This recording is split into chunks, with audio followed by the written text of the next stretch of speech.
Hi everyone, and welcome to another episode of Govs on the Go Faculty Spotlight, a podcast featuring faculty in the College of Arts and Letters here at Austin Peay State University. My name is Dr. Buzz Hoon. I'm the Dean of the College. I'm also the host of the podcast. And today, I'm talking with Dr. Linda Crenshaw, professor in the Department of Languages and Literature here at Austin Peay. Dr. Crenshaw, so great to have you on the podcast today. Thanks for having me, Buzz. And our first question is going to be a little background question, because I know that you graduated from Vanderbilt University. How important was going to Vanderbilt to your own personal development, and what are your fondest memories of your professional development there?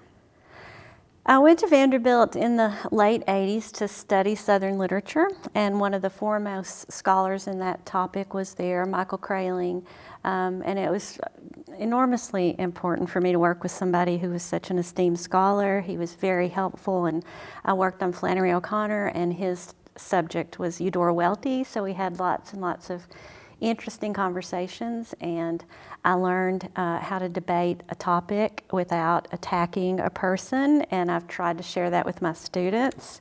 And then also I was teaching as a teaching assistant, and it was my first time to teach, and I had lots of help and lots of fellow students who were sort of going along with me, and we helped each other. So it was a great experience. I have really fond memories. Is that your first exposure to Southern literature in terms of a real concentration? And what kind of drew you to that, other than having such great experts on hand? I did have a Southern Lit class in college at the University of Arkansas, and I loved it.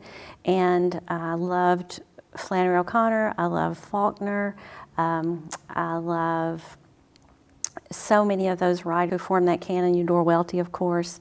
And it just connected with me. I also love short stories. That's my favorite genre. And of course, there are so many great Southern short stories that really let me sort of tap into that interest. So you have continued to study, including local writers. Yes. You did a sabbatical, and you looked at some of the writers in this part of the country. What kind of results have you had from that analysis? Well, I've gotten more and more interested in writers who are from this area, and as you may know, my former colleague Steve Ryan was really an expert in local writers, even though he did not teach Southern literature, with the exception of those local writers. So when Steve was here, I sort of was hands off about that because that was Steve's territory. And then he retired, and I was doing some other things. And then Ruby Patch died, who was a great cheerleader for local writers. And I realized that, sort of, not to be too grandiose, but the mantle had fallen to me, right. And I really needed to keep up the connection that Austin Peay has with local writers, and I also wanted to share that with our students. And so one of the things I concentrated on were the local physical places that have been connected with those writers. So these writers are the most famous, of course, is Robert Penn Warren, who graduated from Clarksville High School, and there is his birthplace museum in Guthrie that the good people of Guthrie maintain. So I've taken students up there. There's a conference, the International Robert Penn Warren Conference is there every year, and I try to take some students up there. There's also a home that's owned by the Boningtons that is on the other side of the river, as we say, on Zinc Plant Road. That was owned by Alan Tate, Caroline Gordon, extremely influential, famous writers at the beginning of the 20th century, the 30s and 40s. And then there are some other places that are related to some local writers, like Tom Mabry, of course, is a writer that I've really been interested in. He didn't write very much, but he wrote really well. And so he writes, for example, about the Louise Theater, which is, of course, now the Roxy. And then he writes about places on the river. I take my students there and we have a little picnic. So it's just fantastic to watch the looks on students' faces. They just come alive, realizing that some of the most influential writers of the 20th century were connected to Clarksville, and we can go and see where they were. Now, one of the first times I think that my exposure to your wonderful brilliance was during the tobacco talks that was sponsored by the Clarksville Arts and Heritage Council. How did you get involved with them, and can you tell everybody what you talked about? Sure. I think the way I got connected there was from my wonderful chair, Dr. B. Brockman, who knew I was working on these local writers and knew that I had an interest in that topic. Robert Penn Warren, of course, wrote some really famous works connected to the tobacco wars, the Black Patch Wars, which are very much part of this area's history and connected to the tobacco industry. And so Ellen Canervo asked me to do that talk, and I was happy to do it. And it was a fantastic series, Yes, it I was. thought. And it was just so immediate to be able to connect with that part of Clarksville's history. For me, of course, what makes things come alive is literature, and seeing how these imaginations of these writers use these facts and manipulate those facts into some truths. That's what I loved about it. But then I also heard some of the other talks too, which were different, but also about the tobacco culture. And I thought it was fascinating. I mean, there's just so much culture here in Clarksville that I really feel like we at Austin Peay have an obligation to keep alive and keep vibrant and to share with our students. Now, obviously, you teach in our wonderful English department, but what kind of classes are your favorite ones to teach?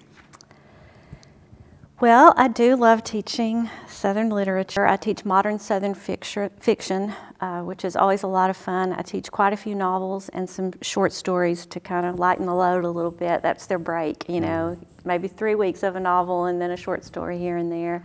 I also occasionally teach mythology and folklore, which is outside that field, but I have some experience writing about that topic, and we read a lot of Joseph Campbell, and we read world mythology. We read lots of Native American myths and African myths, as well as classical myths that students think they're going to be reading the whole semester.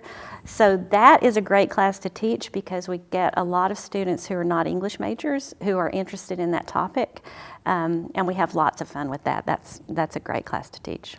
Now, you've had many students over the years in your classes, and from what I've heard is that you've always put their concerns first and foremost in your classes. How do you think you've developed as an educator from the time that you started until where you are now?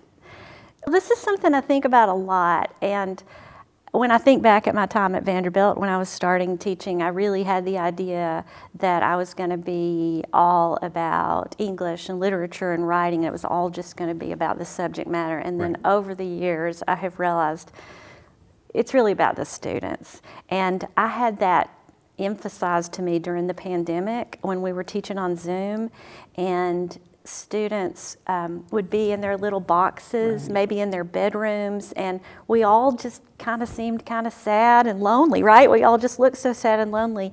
And I had a student who said to me, after the class was over, wrote me and said, that was a hard time. At least I knew there was going to be somebody who smiled at me every week. And I thought, oh my goodness. Yeah.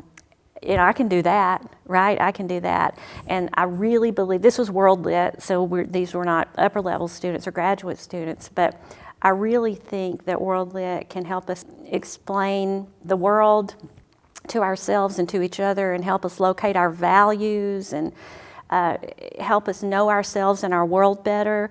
And so I have shifted from thinking that, okay, I'm going to go in here and teach the metamorphosis, to thinking, okay, I'm going to go in here and help these students learn to read literature in a way that helps them understand themselves, their own alienation, their own isolation, their own problems, and then help them, hopefully, connect with the world and their community better after they know themselves through this reading. Oh, that's terrific.